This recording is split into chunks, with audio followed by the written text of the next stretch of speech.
तो हम लोग क्या देखने वाले हैं, calculation of work done, heat, delta H, delta U, इन सब का कैलकुलेशन कैसा किया जाएगा आइडियल गैस के लिए। जब डिफरेंट तरह के प्रोसेस रहे होंगे उसमें हम लोग किस तरह से कैलकुलेशन करेंगे work done, heat, enthalpy change और चेंज इन इंटरनल एनर्जी। ठीक है, तो देखो सबसे पहले क्या रहा होगा, सबसे पहले रहा होगा आइसोकोरिक प्रोसेस के लिए। आइसोकोरिक का मतलब ही क्या होता है बताओ? आइसोकोरिक प्रोसेस मतलब चेंज इन वॉल्यूम जो होगा वो क्या होगा, जीरो होगा, या फिर आप बोल सकते हो वॉल्यूम क्या रहा होगा, कांस्टेंट रहा होगा। उसी को हम लोग क्या बोलेंगे, आइसोकोरिक प्रोसेस बोलेंगे। ठीक है, तो डीवी का वैल्यू क्या हो जाएगा, जीरो हो जाएगा, डेल्टा वी बोलो या फिर डेल वी का वैल्यू क्या हो जाएगा, जीरो हो जाएगा। और डीयू इज इक्वल टू क्या होता है, फर्स्ट लॉ ऑफ थर्मोडायनामिक के according D U is equal to क्या होता है, D U is equal to del, क्योंकि कांस्टेंट वॉल्यूम है तो क्यू भी लिख सकते हैं, और प्लस में क्या हो जाएगा डेल डब्ल्यू। ठीक है ना, क्यू प्लस डब्ल्यू होता था ना, डेल डब्ल्यू। ठीक है ना, तो ये चीज रहा होगा। अब ये जो वैल्यू है हमारे पास में D W is equal to क्या होता था, D W is equal to क्या होता था, क्योंकि D W is equal to क्या होता है, minus of P external del V होता है। तो ये वाली वैल्यू क्या हो गई, जीरो हो गई, तो ओवरऑल वैल्यू क्या हो जाएगा, जीरो हो जाएगा। तो इसको हम बोल सकते हैं ये वैल्यू क्या हो गया, जीरो हो गया। तो change in enthalpy will be equal to the whatever the heat given to the system at constant volume। यही मतलब होता है, क्योंकि यहां से हमारे पास में क्या आ जाएगा, जब इसको आप इंटीग्रेट करोगे तो फिर ये तो हमारे पास में क्या है, पाथ फंक्शन है, heat is the path function.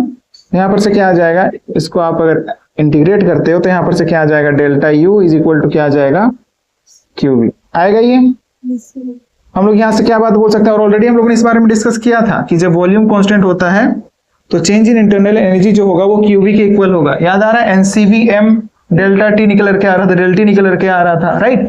तो वही बात है ये, ठीक ना, कि whatever the heat given to the system या फिर whatever the heat exchange between system and surrounding will be equal to the change in internal energy. ठीक है ना, at constant volume.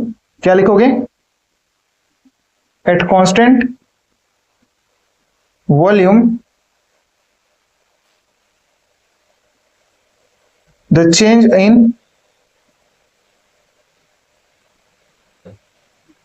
heat between system and surrounding will be equal to change in internal energy. यही बात रही होती है। तो delta you का कैलकुलेशन हो गया, ठीक है ना।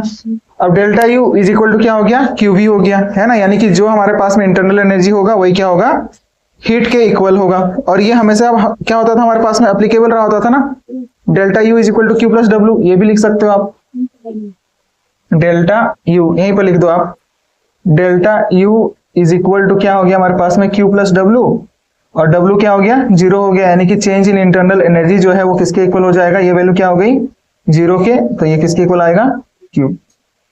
ऐसा भी आप लिख सकते हो, ठीक है। तो इंटरनल एनर्जी क्या हो गया, हीट के इक्वल होगा। जो भी हीट दिया जाएगा सिस्टम पर या फिर सिस्टम जो हमारे पास में हीट एक्सचेंज करेगा वही हो जाएगा हमारे पास में ये क्या, इंटरनल एनर्जी चेंज हो जाएगा, ठीक है ना। अब देखो ऑलवेज एप्लीकेबल होता है ना, कौन सा बताओ, तो D U is equal to NCVM dt, ये हमेशा इक्वल होता है, हमेशा हमारे पास में रहा होता है। तो लिख लो ऑलवेज एप्लीकेबल वाला, ऑलवेज एप्लीकेबल, जो कि हम लोगों ने लास्ट क्लासेस में डिस्कस किया है इसके बारे में। ऑलवेज एप्लीकेबल होगा क्या चीज, फॉर आइडियल गैस। किसके लिए, फॉर आइडियल गैस के लिए। क्या इक्वल होगा, D U is equal to क्या था, N C V M D T, इसके इक्वल होगा। हमेशा ये एप्लीकेबल रहा होता है कि नहीं, हमेशा ये एप्लीकेबल रहा होगा। अब देखो यहां से हम delta U is equal to क्या लिख सकते हैं, delta U is equal to क्या लिख सकते हैं, एनसीवीएम डेल्टा टी, लिख सकते हैं कि नहीं, लिख सकते हैं, बिल्कुल लिख सकते हैं। अब देखो delta U is equal to क्या हो गया, हम लोगों ने ऑलरेडी डिस्कस कर लिया, किसके इक्वल होगा, क्यूवी के इक्वल होगा। इसी को तो हम लोग क्या बोलते हैं, क्यूबी बोलते हैं ना, इसी को हम लोग क्या बोलते हैं, क्यूबी बोलते हैं। ठीक है, अब देखो जैसे कि कोई हमारे पास में एक ग्राफ है, ग्राफ अगर हम लोग प्लॉट करना चाहें, किसके किसके अगेंस्ट में ग्राफ प्लॉट करना है, प्रेशर और वॉल्यूम के अगेंस्ट में। तो वॉल्यूम क्या रहा होगा, कांस्टेंट रहा होगा, इस एक्सिस पर क्या है, प्रेशर है, और एक्स एक्सिस पर क्या है हमारे पास में, वॉल्यूम है। ठीक है ना, कुछ इस तरीके से क्या है, प्रेशर सॉरी वॉल्यूम कांस्टेंट है ना, तो इसका ग्राफ जो है कुछ इस तरीके से आपको देखने को मिलेगा। किस तरह से देखने को मिलेगा, इस तरह से लेट सपोज ये पॉइंट क्या था हमारे पास में, ए था, ये पॉइंट जो था ए था, और ये पॉइंट क्या हमारे पास में बी है। तो ए बी जो प्रोसेस है वो किस तरह का प्रोसेस हो गया, आइसोकोरिक प्रोसेस हो गया। ठीक है ना, ए बी प्रोसेस कैसा हो गया, A B is the isochoric heating. क्या बोल सकते हैं हम लोग, आइसोकोरिक हीटिंग। क्योंकि देखो जैसे जैसे हम लोग क्या करेंगे, मतलब प्रेशर तो वॉल्यूम तो क्या रहा होगा, कांस्टेंट रहा होगा, लेकिन प्रेशर जैसे जैसे इंक्रीज किया जाएगा वैसे वैसे क्या होगा हमारे पास में, टेम्परेचर जो है ना, मतलब बोल सकते हो क्या, इंक्रीज होता जाएगा, है कि नहीं। जैसे कि इसको हम लोग इससे एक्सप्लेन कर सकते हैं, पीवी इज इक्वल टू क्या होता है बताओ, nRT। V क्या है हमारे पास में, कांस्टेंट है, कांस्टेंट है। तो अगर टेम्परेचर बढ़ाएंगे, टेम्परेचर अगर इंक्रीज करेंगे तो प्रेशर भी क्या करेगा, इंक्रीज करेगा। यही बात है यहाँ पर, है कि नहीं। तो अब देखो प्रेशर बढ़ाने की वजह से टेम्परेचर क्या होगा, इंक्रीज होगा। सॉरी प्रेशर तो कांस्टेंट था ना, प्रेशर कांस्टेंट था कि वॉल्यूम, हाँ प्रेशर बढ़ाने की वजह से क्या होगा, वो बोल सकते हो टेम्परेचर क्या होगा, इंक्रीज होगा। तो इसको हम क्या बोल सकते हैं, आइसोकोरिक हीटिंग बोल सकते हैं। इसी को हम लोग क्या बोलते हैं, आइसोकोरिक हीटिंग। यानी कि एबी जो प्रोसेस है वो क्या है, आइसोकोरिक हीटिंग है। प्रेशर हमारे पास में कांस्टेंट है और टेम्परेचर क्या होगा, इंक्रीज होगा। जब हम लोग क्या करेंगे, प्रेशर को इंक्रीज करेंगे तो टेम्परेचर क्या होगा, इंक्रीज होगा। इसके उल्टा भी हम लोग बोल सकते हैं, जैसे कि बी टू ए देखो, तो बी से जब ए पर आ रहे हैं तो फिर अब क्या होगा हमारे पास में, प्रेशर जो है वो क्या हो रहा है, अगर हम बी टू ए बोलेंगे तो प्रेशर क्या हो रहा है, डिक्रीज हो रहा है। ऊपर से नीचे की तरफ देखो आप, बी से ए की तरफ आएंगे तो फिर प्रेशर क्या हो रहा है, डिक्रीज हो रहा है। तो प्रेशर डिक्रीज होगा बी टू ए की बात कर रहे हैं, तो प्रेशर डिक्रीज हो रहा है। अगेन देख लो कि प्रेशर अगर डिक्रीज होगा तो टेम्परेचर क्या होगी, डिक्रीज होगी। तो इसको हम लोग क्या बोलेंगे, आइसोकोरिक कूलिंग बोलेंगे। आइसोकोरिक क्या बोलेंगे, कूलिंग। इसमें क्या हो रहा था, टेम्परेचर इंक्रीज हो रहा था जब ए से बी में जा रहे थे, और जब बी टू ए आ रहे हैं इसका मतलब क्या है कि जो प्रोसेस है वो कैसा हो गया, आइसोकोरिक कूलिंग हो गया। क्योंकि अगर हम लोग क्या करेंगे, वॉल्यूम तो कांस्टेंट है, प्रेशर अगर इंक्रीज होगा तो टेम्परेचर, प्रेशर डिक्रीज होगा तो फिर टेम्परेचर क्या होगा, डिक्रीज होगा। ये बात आपको ध्यान में रखनी होती है। ठीक है, इसमें कोई दिक्कत है क्या, नहीं है ना। तो ये चीज निकल करके आएगा। तो delta U is equal to क्या निकल करके आया, क्यूबी के इक्वल आएगा।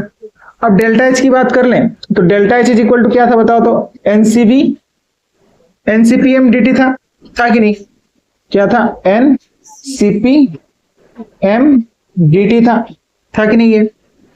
और delta H is equal to क्या हो जाएगा, delta H is equal to N C P M delta T हो जाएगा। और अगर टेम्परेचर इंडिपेंडेंट है तो यहां पर क्या हो जाएगा, T2 माइनस में क्या हो जाएगा, T1 हो जाएगा। ठीक है ना, तो ये डेल्टा एच ये निकल करके आएगा हमारे पास में, डेल्टा एच ये निकल करके आएगा।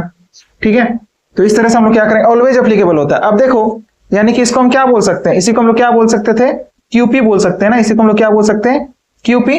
तो डेल्टा एच किसके इक्वल हो जाएगा, डेल्टा एच इक्वल हो जाएगा क्यूपी के। और ये सब सारी बातें हम लोगों ने लास्ट क्लासेस में किया है कि नहीं, बिल्कुल किया है कि डेल्टा एच जो होता है, चेंज इन एंथैल्पी जो होता है for ideal gas at constant pressure will be equal to the Q P. That means what, at constant pressure क्या लिख सकते हो आप, at constant pressure whatever the heat given to the system या फिर whatever the heat exchange between system and surrounding will be equal to the change in enthalpy। ठीक ना, तो आप क्या लिख सकते हो, whatever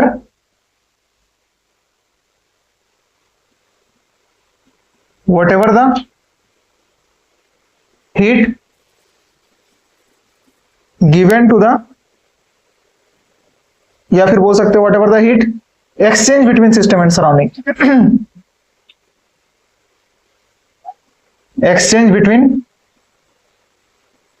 system and surrounding will be equal to what, delta H. यानी कि चेंज इन एंथैल्पी क्या होगा, इक्वल होगा। तो देख लो डेल्टा यू क्या निकल कर आया, क्यूवी के इक्वल निकल कर आया, डेल्टा एच क्या निकल कर आया, क्यूपी के इक्वल निकल कर आया। अब किसकी बात करनी है, और वर्क डन तो क्या हो गया, वर्क डन डेल्टा यू क्या हो गया, del U sorry work done W is equal to क्या था, 0 निकल कर आया था। वर्क डन हो गया, क्यू हो गया, ठीक ना, क्यू हो गया ये, और फिर क्या हो गया हमारे पास में, वर्क डन जो है वो क्या हो गया, 0 हो गया। Work done will be equal to the 0। यहां पर आप लिख सकते हो डी डब्ल्यू, इधर नीचे भी आप लिख सकते हो, कोई दिक्कत वाली बात नहीं है। या फिर work done W is equal to क्या हो जाएगा, 0। Work done will be equal to the 0। Work done किसके इक्वल आया, 0।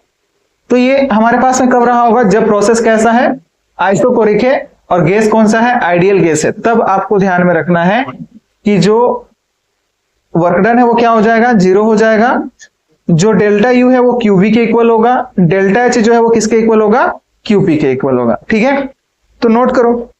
अब इसके बाद क्या है, calculation of work done Q and delta U for isobaric process. ठीक है ना, किसके लिए, ये क्या था, प्रोसेस कैसा था, आइसोकोरिक था ना। अब हम लोग क्या बोल रहे हैं, आइसोबारिक प्रोसेस है। आइसोबारिक प्रोसेस है मतलब कैसा रहा होगा, प्रेशर क्या रहा होगा बताओ, प्रेशर कांस्टेंट रहा होगा। तो लिखो, उधर लिखना हो चुका है, बताओ, मिटा दें।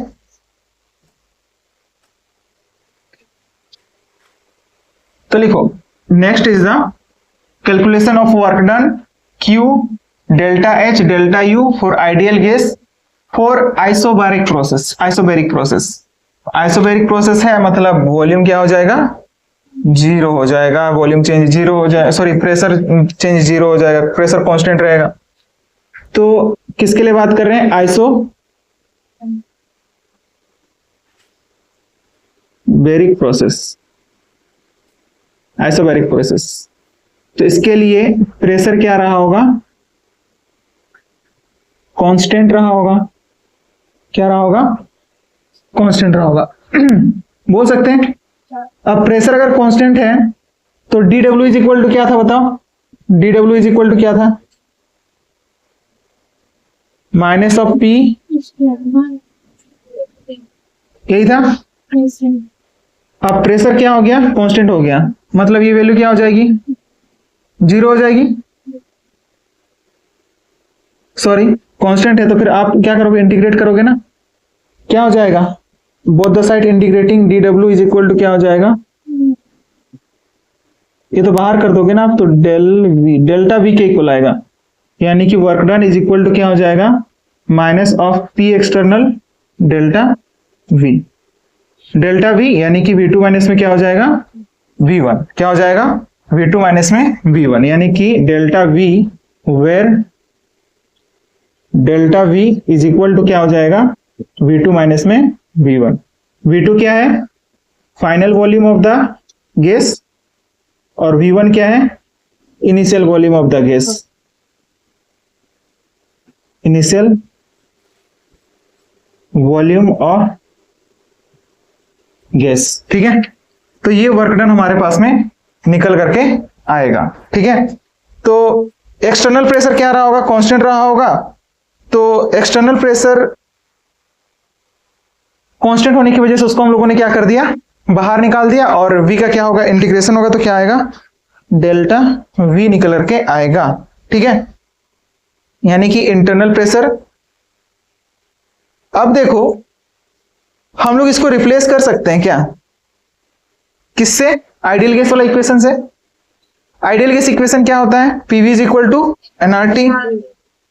प्रेशर तो क्या है हमारे पास में, P गैस, वो तो क्या है हमारे पास में, कांस्टेंट है, डेल्टा V, और क्या होगा हमारे पास में, डेल्टा T, यही होगा हमारे पास में। तो आप निकाल सकते हो, ऐसा लिख सकते हैं हम इसको, बताओ। जो आइडियल गैस इक्वेशन था उसमें से इस इक्वेशन को मॉडिफाई किया जा सकता है, बिल्कुल किया जा सकता है। तो क्या हो जाएगा,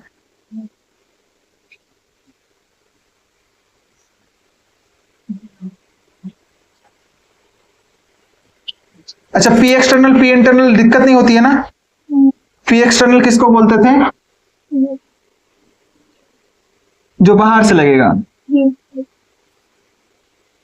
यहां पर जो बाहर से लगेगा उस प्रेशर को हम लोग क्या बोलेंगे, पी एक्सटर्नल, और गैसेस जो अंदर से लगाते हैं उसको हम लोग क्या बोलेंगे, पी इंटरनल। ठीक है, यही बात थी। हम क्या बोल रहे हैं कि आइडियल गैस इक्वेशन जो है वो क्या होता है, आइडियल गैस इक्वेशन क्या होता है, P V is equal to N R T. Pressure क्या है, कांस्टेंट है, चेंज क्या हो रहा है, वॉल्यूम हो रहा है, तो P delta V is equal to N R delta T लिख सकते हैं, लिख सकते हैं कि नहीं, लिख सकते हैं ना। प्रेशर में चेंज होने की वजह से, सॉरी वॉल्यूम में चेंज होने की वजह से टेम्परेचर में क्या आएगा, चेंज आएगा। और यहां से हम डेल्टा वी को निकाल सकते हैं, delta V is equal to क्या हो जाएगा, N R delta T upon में क्या हो जाएगा, पी। अब देखो यहां पर डेल्टा वी जो आया है उसकी जगह पर इसको हम रिप्लेस कर दें, किसको, यहां पर, ठीक है ना। तो W इज इक्वल टू क्या हो जाएगा, W is equal to minus of P external और एन आर डेल्टा T, और यहां पर क्या रहा होगा, P ऑफ गैस यानी कि इंटरनल प्रेशर। अब देखो क्या बोल रहा है कि जो वॉल्यूम है ना हमारा, सॉरी प्रेशर जो है हमारे पास में, प्रेशर क्या रहा होगा, P एक्सटर्नल और P प्रेशर तो क्या है, कांस्टेंट है ना, तो यानी कि ये पी गैस यानी कि गैस का जो प्रेशर रहा होगा और एक्सटर्नल प्रेशर वो दोनों क्या होंगे, इक्वल होंगे। तो यहां से हम क्या कर सकते हैं, इन दोनों को कैंसिल आउट कर सकते हैं, और इसी वजह से work done is equal to क्या निकल कर आएगा, minus of N R delta T निकल कर आएगा, क्या निकल कर आएगा, minus of N R delta T निकल के आएगा, ठीक है ना। तो ये बात अपने को ध्यान में रखनी है, ठीक है ना। जितना प्रेशर आउटसाइड से लग रहा होगा उतना ही प्रेशर क्या रहा होगा, इंटरनल का भी रहा होगा। इसी वजह से हमारे पास में पी गैस और पी एक्सटर्नल क्या हो गया, कैंसिल आउट हो गया, क्योंकि प्रोसेस कैसा है, process is the isobaric process, यानी कि प्रेशर क्या है, कांस्टेंट है। कांस्टेंट है मतलब चेंज नहीं आएगा, जितना एक्सटर्नल प्रेशर है उतना ही क्या रहा होगा, इंटरनल प्रेशर रहा होगा। तो ये दोनों क्या हो गए, कैंसिल आउट हो गया, और यहां से क्या निकल के आया, एन आर टी निकल के आएगा, ठीक है ना, क्या निकल के आएगा, एन आर टी। अब देखो ये तो किसकी बात हो गई, वर्क डन, ये हो गया। अब देखो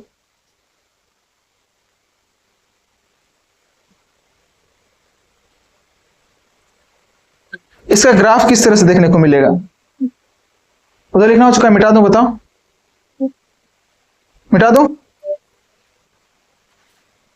या फिर यहीं पर ग्राफ देख लो। ये है किसके इसके बीच ग्राफ प्लॉट करनी है, प्रेशर और वॉल्यूम के बीच में।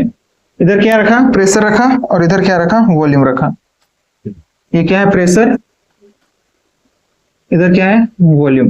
प्रोसेस कैसा है, प्रोसेस है आइसोबैरिक प्रोसेस, प्रेशर क्या रहा होगा, कांस्टेंट रहा होगा, ठीक है ना। यानी कि कुछ ग्राफ जो है कुछ इस तरह से हम लोग को देखने को मिलेगा, ठीक है। जैसे कि ये हमारे पास में ए स्टेट से बी स्टेट में जा रहा है, ठीक है ना। तो पी एक्सटर्नल जो है, पी एक्सटर्नल क्या रहा होगा, कांस्टेंट रहा होगा, यानी कि ये जो है हमारे पास में ये क्या रहा होगा, पी एक्सटर्नल, इसी को हम क्या बोल सकते हैं, पी एक्सटर्नल, ये क्या रहा होगा, कांस्टेंट रहा होगा। और यहां पर क्या है हमारे पास में, इस वाले को हम क्या बोल सकते हैं, V1 बोल सकते हैं, V1 इनिशियल स्टेट, और ये हमारे पास में फाइनल स्टेट का क्या हो गया, V2। तो ये हमारे पास में ये जो एरिया अंडर द कर्व होता है ना, आगे चलकर हम लोग डिस्कस करेंगे इसके बारे में कि एरिया अंडर द कर्व जो होता है हमारे पास में उसको हम लोग क्या बोलते हैं, वर्क डन। यही क्या होता है, वर्क डन रहा होता है, और कैलकुलेट करने के लिए भी पूछा जाता है इस तरीके से, ठीक है।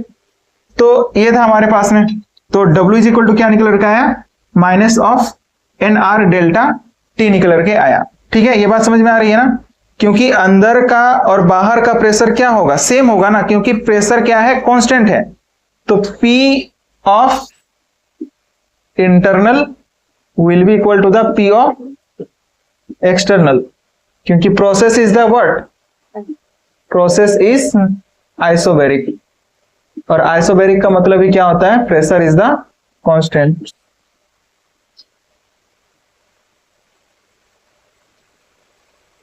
यही मतलब है इसका। अब उधर लिखना हो चुका है, बताओ, मिटा दूं। मतलब गैस जितना पिस्टन के वॉल पर प्रेशर लगा रहा होगा वही क्या हो जाएगा हमारे पास में, पी एक्सटर्नल हो जाएगा, है ना, क्योंकि दोनों ही इक्वल है ना, तो उसको हम पी एक्सटर्नल लिख सकते हैं। तो पी एक्सटर्नल क्या हो गया, कैंसिल आउट हो गया। अब देखो यहां पर इंपॉर्टेंट जो बात ध्यान में रखनी होती है वो क्या है, इनका जो यूनिट कन्वर्जन है, ठीक है ना।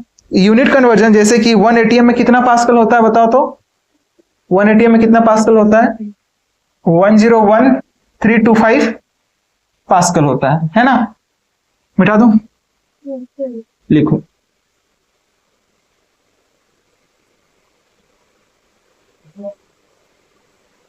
किसके लिए देख रहे हैं? आइसोबैरिक के लिए देख रहे हैं, आइसोबैरिक के लिए देख रहे हैं हम लोग, ठीक है। तो देखो हम क्या बोल रहे हैं कि 1 atm इज इक्वल टू कितना पास्कल होता है बताओ, यूनिट कन्वर्जन की बात कर रहे हैं। 1 atm is equal to 101325 pascal होता है, ठीक है। और यहीं पर इसी को पास्कल को हम लोग क्या बोलते हैं? न्यूटन पर मीटर स्क्वायर बोलते हैं। और 1 बार में कितना न्यूटन पर मीटर स्क्वायर होगा? इसको हम लोग लिख सकते हैं ऑलमोस्ट 10⁵ लिख सकते हैं कि नहीं? लिख सकते हैं ना। तो 1 बार में हमारे पास में देख लो, छोड़ो उसको, उसकी बात छोड़ दो आप। 1 बार जो है ना हमारे पास में क्या हो सकता है? 10⁻, ऑलमोस्ट इक्वल है ना ये देख लो, ऑलमोस्ट इक्वल है कि नहीं बताओ। 1325 ज्यादा है, बट मतलब हम लोग बोल सकते हैं, ठीक है। मतलब बोल सकते हैं क्या, मतलब 1 बार थोड़ा ज्यादा होता है ना। 1 atm इज इक्वल टू कितना होता है? 1.013 बार होता है ना। इसी वजह से यहाँ पर क्या आ गया? ज्यादा आ गया वैल्यू, ठीक है ना, यहाँ पर, ठीक है। अब देखो ये क्या हो गया? न्यूटन पर मीटर स्क्वायर। तो ये वैल्यूज आपको इंटर कन्वर्जन के जो वैल्यूज हैं वो आपको ध्यान में रखना है। और वॉल्यूम में हमारे पास में क्या होता है? 1 metre cube is equal to क्या होता है? 1000 लीटर होता है कि नहीं? या फिर इसी को हम ऐसा लिख सकते हैं 1 litre is equal to 10⁻³ metre cube लिख सकते हैं कि नहीं? और 1 atm litre is equal to क्या होता है? 1 atm litre is equal to होता है 101,325। अब देखो इसको जो है ना हम लोग को इतना तो हमारे पास में क्या रहा होता है? पास्कल रहा होता है, या फिर न्यूटन पर मीटर स्क्वायर रहा होता है ना। हमको किस में चेंज करना है? जूल में चेंज करना है। और एक बात याद रखना कि न्यूटन मीटर जो होता है ना, क्या न्यूटन मीटर जो होता है वो इक्वल होता है किसके? जूल के। Newton metre is equal to क्या बोल सकते हैं हम लोग? जूल। क्या होता है? जूल के इक्वल होता है। तो ये जो वैल्यू है वो क्या हमारे पास में? न्यूटन पर मीटर स्क्वायर है ना। अब क्या करें हम? एटीएम लीटर बोल रहे हैं ना, एटीएम लीटर बोल रहे हैं, मतलब कितने से डिवाइड करना होगा? 10⁻, हाँ 10⁻, कितना हो जाएगा? 3 से मल्टीप्लाई करोगे ना तो ऊपर से चला जाएगा, तो फिर क्या हो जाएगा? पर लीटर है, लीटर है ना, तो डायरेक्टली यहीं पर मल्टीप्लाई कर दो ना। 1 atm में इतना न्यूटन मीटर स्क्वायर हो गया। 1 लीटर में कितना मीटर क्यूब होता है? 10⁻³ डायरेक्ट इंटू कर दो 10⁻³ मीटर क्यूब हो गया। तो यहां से आप वैल्यू को कैंसिल आउट कर लोगे, बताओ कितना आएगा? यहां से मीटर क्यूब और मीटर स्क्वायर का ये वैल्यू खत्म हो जाएगा, हाँ खत्म हो जाएगा ना। तो कितना आएगा बताओ? 10⁻³ से मल्टीप्लाई करोगे तो यहां से ये कैंसिल आउट हो जाएगा, और सॉरी यहां पर से आएगा, यहां पर मीटर आ जाएगा, है ना, मीटर बचेगा। तो क्या हो जाएगा? न्यूटन पर था ना ये, तो ऊपर चला जाएगा, मतलब पर है तो फिर क्या हो जाएगा? न्यूटन मीटर हो जाएगा ना। तो क्या बोल सकते हो आप? 101.325 न्यूटन मीटर। और इसी को हम क्या बोल सकते हैं? जूल। क्या बोल सकते हैं? जूल। तो क्या हो जाएगा? 101.325 जूल हो जाएगा। 1 atm will be equal to the 1 atm liter will be equal to the 101.325 joule हो जाएगा। ठीक है, ये बात अपने को ध्यान में रखना है। ठीक है, ये बात समझ में आई कि नहीं? न्यूटन पर मीटर स्क्वायर, और ये क्या हमारे पास में 10⁻³ मीटर क्यूब है। तो ये मीटर क्यूब नीचे है ना, मीटर स्क्वायर नीचे है, और ये मीटर क्यूब क्या है? ऊपर है। समझ में आ रही है बात? और नहीं समझ में आ रही तो देख लो फिर से। देखो इनटू में क्या हो गया? अब इसको हम ऐसा लिख दें, न्यूटन पर मीटर स्क्वायर है ना, तो ऐसा लिख सकते हैं डायरेक्टली, ऐसा।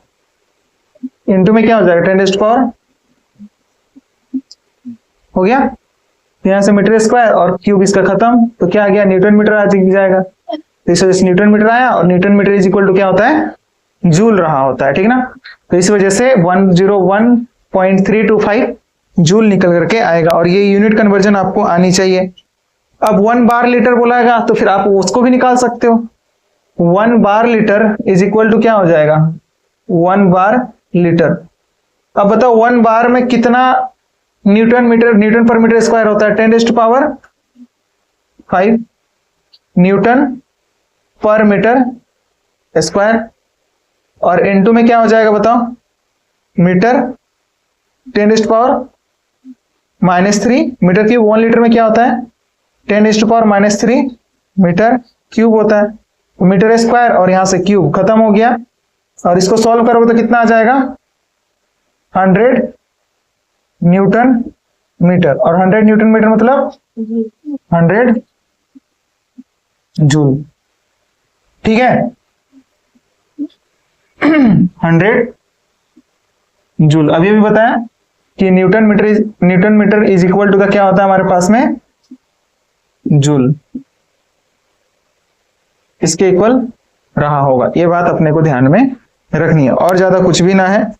अब देखो आइसोबैरिक प्रेसेस है तो फिर हम लोग किसका कैलकुलेशन कर चुके थे, वर्क डन का कैलकुलेशन कर चुके हैं, डेल्टा यू का कैलकुलेशन बाकी है, क्यू का बाकी है। तो फिर हम लोग कहां से इसका कैलकुलेशन करेंगे, फर्स्ट लॉ ऑफ थर्मोडायनेमिक क्या होता था, first law of thermodynamic U is equal to Q plus W, या फिर delta U is equal to Q plus W, यही था ना, था कि नहीं, according to the first law of thermodynamics mathematical expression. मिटा दो इधर, बताओ। तो वहीं से हम लोग का किसका कैलकुलेशन होगा, डेल्टा यू और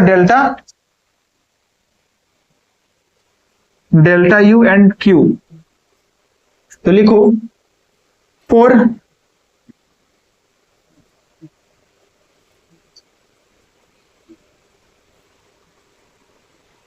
क्या लिखोगे, हम लोग आइसोबैरिक प्रोसेस ही देख रहे हैं। अब देख लो किसका कैलकुलेशन करने के लिए जा रहे हैं, डेल्टा यू का। तो आप क्या लिखोगे, according to first law of thermodynamics, first law of thermodynamic के अकॉर्डिंग क्या होता है, del U is equal to del Q plus del W, यही होता है। अब अगर प्रेशर कांस्टेंट है तो हम लोग क्या लिख सकते हैं, del U is equal to क्या हो जाएगा, इसको हम डेल क्यू पी लिख सकते हैं कि नहीं। और इसका वैल्यू क्या होता था हमारे पास में, माइनस डायरेक्टली पुट कर दें हम, minus of P external del V, लिख दिया। अब क्या है प्रेशर, अब क्या कर लो आप, इंटीग्रेट कर लो, है ना। तो अब देखो इसको हम लोग ऐसा कर सकते हैं क्या कि इसको इस ओर ले आए, यानी कि डेल यू प्लस में क्या कर दिया, पी एक्सटर्नल डेल वी, यानी कि पी डीवी लिखे हम, पी डीवी लिख दें, इज इक्वल टू क्या हो जाएगा, डी क्यू पी हो जाएगा।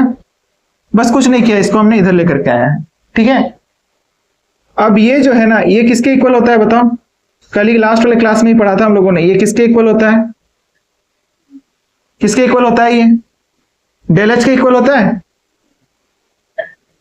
देखो जब हमारे पास में डेल एच था ना, इंथैल्पी किसका समेशन होता था, इंटरनल एनर्जी और प्रेशर वॉल्यूम का, प्लस में प्रेशर वॉल्यूम था ना, एच इज इक्वल टू क्या था, यू प्लस पीवी था, और delta H is equal to क्या निकल करके आया था।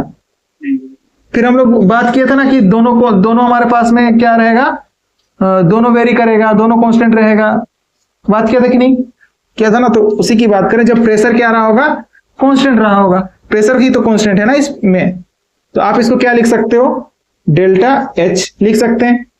ये इज इक्वल टू क्या होता है, delta H is equal to क्या हो गया, क्यूपी, है ना। यानी कि delta H is equal to क्या निकल के आएगा बताओ। अगेन इसको आप क्या कर सकते हो, डेल एच इसको आप लिख लो पहले, आप इसको क्या कर सकते हो, इंटीग्रेट करोगे तो फिर क्या आ जाएगा, यहां से डेल्टा एच आ जाएगा और यहां पर से क्या आ जाएगा, क्यूपी आ जाएगा। मतलब डेल्टा एच जो है वो किसके इक्वल होता है, क्यूपी के इक्वल होता है। और पहले ही हम लोगों ने इसके बारे में बात कर लिया है कि चेंज इन इंथैल्पी जो होता है वो हमेशा किसके इक्वल होगा, क्यूपी के इक्वल होगा। फर्क नहीं पड़ता कि प्रोसेस कैसा है, आइसोबैरिक है आइसोक्रोरिक है, फर्क ही नहीं पड़ता है कि नहीं। तो delta H is equal to क्या निकल के आएगा, क्यूपी निकल के आएगा। अब डेल्टा यू बताओ, डेल्टा यू किसके इक्वल आएगा, अगेन डेल्टा यू किसके इक्वल आ जाएगा, क्यू वी के इक्वल आ जाएगा। ऑलरेडी हम लोगों ने डिस्कस किया है। इसको हम लोगों ने ऑलवेज के लिए डिस्कस किया था ना, याद करो। For an ideal gas del H is equal to क्या होता था, एन सीपीएम डेल टी होता था, जो कि हमेशा एप्लीकेबल होगा। वही सब चीजें लास्ट क्लास में जो चीजें हम लोगों ने पढ़ा ना, वही सब चीजें रिपीट हो रही हैं। तो देखो आप क्या लिख सकते हो, फॉर आइडियल गैस क्या होता था, for an ideal gas always applicable जो होता है, फॉर एन आइडियल गैस, कोई भी आइडियल गैस के लिए del H is equal to क्या होता है, n C P m del T होता है। ये हमेशा एप्लीकेबल होगा। अगर टेम्परेचर डिपेंडेंट है तो फिर क्या हो जाएगा, डेल्टा एच, ठीक ना, क्या बोल सकते हो, delta H is equal to क्या हो जाएगा, n C P m delta T हो जाएगा, ठीक है ना। तो अब अगर ये टेम्परेचर डिपेंडेंट है तो फिर क्या कर दोगे, T2 माइनस में क्या कर दोगे, if it is temperature dependent, sorry CPM is temperature dependent. If CPM is temperature dependent, if it is temperature independent, ठीक है। अब नीचे लिखना हो चुका होगा ना, मिटा दूं। अब देखो इसके बाद, तो delta U is equal to क्या था, याद आ रहा है, delta U is equal to क्या था, जो ऑलवेज एप्लीकेबल होगा, हम लोगों ने बात किया था ना कि डेल एच या फिर del U is equal to क्या था हमारे पास में, n C V M D T था। अब क्या कर लो, इंटीग्रेट कर लो, तो अगेन क्या आ जाएगा, delta U is equal to क्या आ जाएगा, n C V m delta T. तो वही तो आया है ना। ये क्या है, ये क्या है, ये जो है ना हमारे पास में, ये पूरे के पूरे वैल्यू को हम क्या बोल सकते हैं, इसको हम बोल सकते हैं क्यू पी, इसको हम बोल सकते हैं क्यू वी, वही चीज तो आया है ना, तो बस वही है, ठीक है। तो फिर delta H is equal to क्या हो जाएगा, क्यूपी के इक्वल आ जाएगा, डेल्टा यू किसके इक्वल आ जाएगा, क्यूबी। तो इस तरह से वर्क डन क्या आया था, वर्क डन क्या निकल कर आया था, minus of N R delta T निकल के आया था, यही चीज थी ना। अब देखो calculation of work done for chemical reaction, कोई भी केमिकल रिएक्शन है उसके लिए वर्क डन का कैलकुलेशन कैसे किया जाएगा, इधर लिखना हो चुका है, मिटा दूं, नहीं हुआ।